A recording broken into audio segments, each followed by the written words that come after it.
মৃত্যুর সাথে পাঞ্জা লড়তেছে, তিনি এভাবে করতেছে, পাঞ্জা লড়তেছে, দেখ পারো খেয়া ভাই, কথা কি খারাপ বলতেছি নাকি? হ্যাঁ,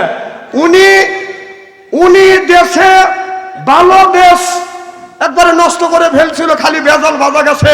সেই কাকু ওবায়দুল কাদের এখন অসুস্থ আছে। আল্লাহর কাছে দোয়া করি, আল্লাহ ওবায়দুল কাকুকে তুমি হায়াত দারাজ করো, আমিন কর। আল্লাহ তুমি সুস্থ দান করার দোয়া করেন, আমিন কর।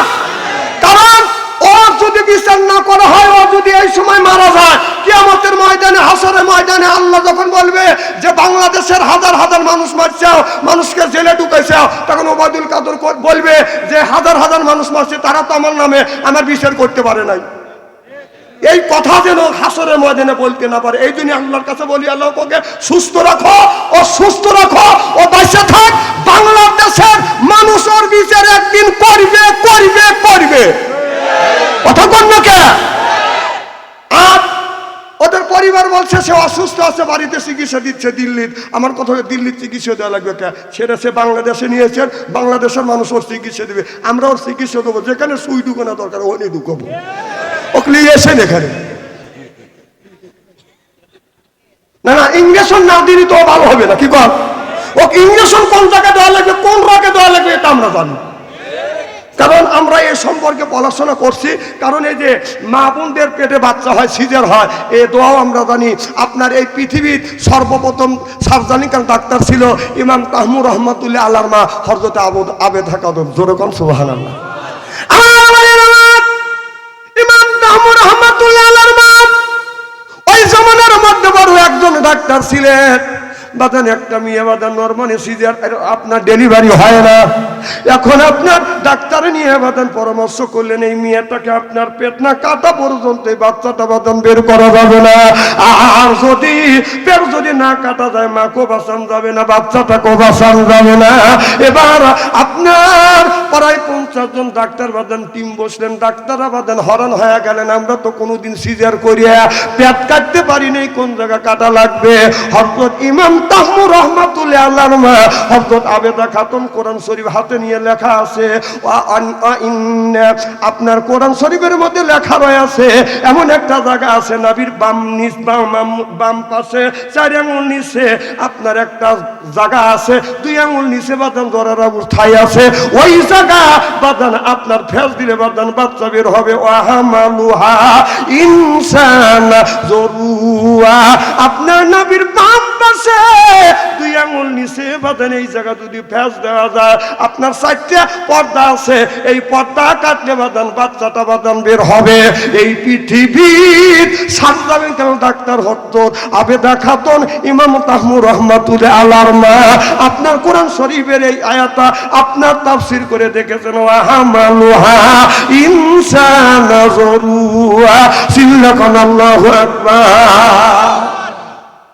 আর আমাদের দেশে ডাক্তাররা তো খালি ঠেলিয়া পেট কাটতে পারলি টাকা পায়। একটা মেয়ে নরমালি ডেলিভারি হবে, সারা বছর চিকিৎসা দিবে। চিকিৎসা দিবে কি চাও? পেটে বাচ্চা আছে, বাচ্চা ভালো, কায়দায় আছে না বেকায়দায় আছে, কারণ কায়দাই আছে, পানি আছে না শুকা গেছে, 3-4 বার ট্রেনিং দেয়, পরীক্ষা নিরীক্ষা করে। আবার ইডেনি ছেলে জন্ম নিবে, এটা একজন আমি বেদে বাজার থেকে আসতে বাইক নিয়ে গেছিলাম, আমার বাচ্চার জন্য বাজার করলাম, ছোট ছোট প্যান্ট পায়জামা জামা আনছি। কম আপনার পোলা হয়েছে কবে? কানা হুজুর পোলা হয় না। কম তালিয়ে গুনি, কা হুজুর 15 দিন পরে হবে। কথা বোঝে না রে, 15 দিন পরে ছেলে আসবে, অর্থাৎ সন্তান দুনিয়া আসবে। সন্তান দুনিয়ায় আসার 2 সপ্তাহ আগেই মা বাবা বাজার করতেছে। কথা কোন দেশে আসা জানো? মার বাবা যায় নিজে যায়, নিজের পেটের সন্তান এখনো দুনিয়ায় আসে নাই, তার জন্য মা বাবা যা বাজার করে আনতেছে, মার্কেট করে নিয়ে আসতেছে। মার্কেট করে নিয়ে এসছে, আনার পরে তা বাদে উনি যায় অপারেশন করে বাচ্চা বাইর করছে। আমি এই যে ভালো মানুষের যে রোগী বানায় মেয়েদেরকে, মেয়ের যখন পেট কাটা হয় অর্ধেক রোগী হওয়া যায়, স্বামীর সংসার করার অযোগ্য হওয়া যায়। এই স্বামীর সংসার করার অযোগ্য বানানোর মূল নায়িকা হলো মা আর মেয়ের বড় বোন। কথা কম যে আমার মা আমার মেয়ের অপারেশন করা লাগবে, সিজার করা লাগবে। তা আমার কথা হলো যে জামাইদেরকে বলবো, জামাইরা শোনো, যদি তোমার বউকে যদি রুগী বানানোর জন্য তোমার শাশুড়ি পামদার বলে আমার মেয়েকে সিজার করার লাগবে, আপনি ডাইকে ডুকে নিয়ে আপনার শাশুড়ি কাকে সিজার করাবেন। এবার মুরব্বী বলে, বেটা তুমি কোথায় যাবা? বলে হুজুর অমুক দেশে একটা লোক আছে, এই লোকটার কাছে আমার আব্বা আপনার 100 দিরহাম টাকা পাবে, স্বর্ণের টাকা পাবে। এই জন্য আব্বা বলছে তুমি রাস্তা দিয়ে যাবে, ওই জায়গা যাই জায়গা যায় ওই লোকের কাছ থেকে টাকা আনিয়ে এই টাকা দিয়ে তুমি ব্যবসা বাণিজ্য করবে। তবে এ কথাও বলেছে একটু বটের কাছে যখন যাইয়া তুমি রাস্তায় নিবে, ওই জায়গায় একটা মুরব্বীর সাথে দেখা হবে, মুরব্বী যা বলবে তুমি তাই শুনবে। আর যেখানে তুমি যাবা মুরব্বী ছাড়া তুমি একা একা যাও না, আপনি হলো সেই মুরব্বী। চাচা যদি আপনি অনুমতি দেন আর আমার সাথে যদি যান, তাহলে আমি আমার বাবার টাকা আমি পানা টাকা গুনে উদ্ধার করে নিয়ে আসবো। চিল্লে কোন আল্লাহু আকবার। আমার ভাইরা আমার দুইজন বসে আছে, এমন সময় একটা যুবতী মহিলা বাদান আপনার কলসি কাঙ্কে নিয়ে রাস্তা দিয়ে বাদান টাস টাস করে বাদান হেঁটে যাচ্ছে। এই মেয়েটা এত সুন্দর, দাদানো বাদান সুন্দর, ও বাদান মেয়েটার দিকে বাদান বারবার এই ছেলেটা তাকায় আর বলে, চাচা এই মেয়েটা কার? এত সুন্দর মহিলা আমার জীবনে কোনোদিন আমি দেখি নাই, যেমন মনে হয় হুরের মতো চেহারা। সুবহানাল্লাহ, একটু জোরে কর। এই মানুষটা যখন জান্নাতে যাবে 70,000 হুর আসবে, মনে আছে? এই হুর 70 পর্দা কাপড় পরবে, 70 পর্দা কাপড়ে হুরের রূপ যৌবন ডাকতে পারবে না। 70 পর্দা কাপড় বেদ করিয়া গায়ের পশম দেখা যাবে, চামড়া দেখা যাবে, গোস্ত দেখা যাবে, হাড় দেখা যাবে, মাছ দেখা যাবে, মদ যে চলাফেরা করতেছে সেটাও দেখা যাবে। 70 পর্দা কাপড়েও হুরের রূপ যৌবন বাদান ডাকতে পারবে না। আর আমাদের হুর নামে কিছু মহিলা আছে, সৎ কামিজ লাগাইয়া রাস্তা দিয়ে যায়, পায়ে পরে হাই হিল করতেছে, কিল ঠোঁটে লাগা লোদকে পিস যুবকের দেয় সিজ, বোরখা ছাড়া চলে, পেটও খালি পিঠও খালি। আমি হিসাব করে দেখলাম ওই মেয়েটা অরিজিনাল শয়তানের স্বামী। যুবকের হাতে তালি সেরে না অলি গলি যেরকম ঠিক কিনে। আমার ভাইরা, আমাদের দেশের মেয়েরা সৎ কামিজ লাগাইয়া ওড়না উড়াইয়া রাস্তা দিয়ে যায় আর বলে, এই যে আমাদের এই দেখো, আমাদের এই দেখো, দুনিয়া ভুলে যাবে, হায় দুনিয়া ভুলে যাবে। Wow wow wow. এ বাংলাদেশের উড়েরা সেই যুবকের ভিতরে দুইটা জিনিস আছে, ইন্নাল্লাযিনা আমানু, ইন্না মানে নিশ্চয়ই আল্লাযিনা যাহারা ঈমান আনবে ওই আল্লাহর উপরে, ওয়া আমিলুস সলিহাত, আর যারা নেক কাজ করবে, 1 নাম্বার ঈমান আর 2 নাম্বার নেক কাজ করবে, আল্লাহ বলে কান্নাত লাহুম জান্নাতুল ফিরদাউস নুজুলা। আল্লাহু আকবার। 1 নাম্বার ঈমান থাকবে আর 2 নাম্বার যার ভিতরে নেক কাজ আছে, এই লোকটাকে সৎ কামিজ পরিয়ে ইমানদার যুবকের কোনদিন ইমান নষ্ট করা সম্ভব না। চিল্লা কান আল্লাহু আকবার। নারে তাকবীর। আল কোরআনের আলো, নারে তাকবীর। আমার ভাইরা আমার, এবার হযরত লোকমান আলাইহিস সালামের ছেলে বলতেছে, চাচা জান এই মেয়েটাকে আমি বিয়ে করব। এবার চাচা বলতেছে, বেটা আমি একটা খবর নিয়ে দেখি। খবর নিয়ে দেখে ওই মেয়েটা 9টা বিয়ে হয়েছে, 9 বার বাসর ঘর হয়েছে, বাসর ঘরে বাঁধা 9টা ছেলে বাসর ঘরে গেছে, একটা ছেলে জীবিত হিসেবে ফিরে আছে নাই। কথা কি শুনতেছে? এবার ছেলেটা বলতেছে, হুজুর যদি আপনি অনুমতি দেন এই মেয়েটাকে বিয়ে করব, কারণ এই মেয়ে ছাড়া আমি বাঁচবো না। মেয়ে রূপ দেখে যুবকটা বাদেন পাগল হয়ে গেছে।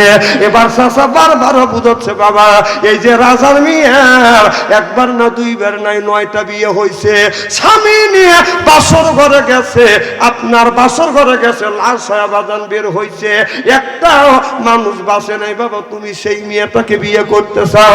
বলে, বাবা আমি যদি মরে যাই আমার কোনো দুঃখ নাই, একটা দিনও যদি মেয়েটাকে নিয়ে বাসর ঘর করি আমার জীবন সার্থক হয়ে যাবে, আমি মরে যাই তাতে আমার দুঃখ নাই। আমাদের দেশের যুবকরাও আছে, মরে যাই যাব, ওকে আমি বিয়ে করেই ছাড়বো। কতক্ষণ? হ্যাঁ, ভালোবাসা কি?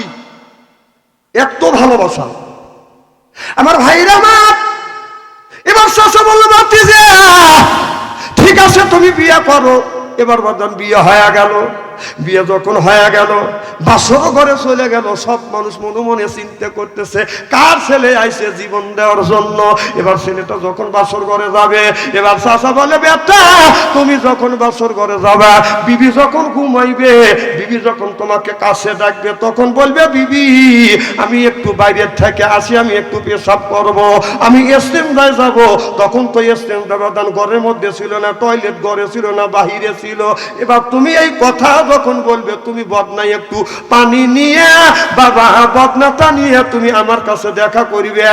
এই তখন বলে দিল যুবকটা বিয়ে করে বউ নিয়ে যখন বাসর ঘরে বাদান চলে গেল।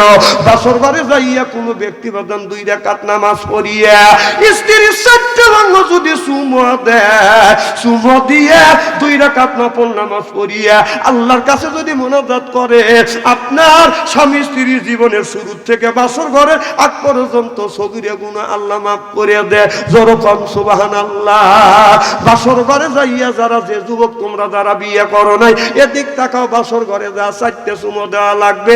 হাদিস শরীফের মধ্যে আসছে কুব্বালাতে খাতনি, কুব্বালা দি ইয়াদি, কুব্বালা দি রেজমি, কুব্বালা দি আইনা আইনি।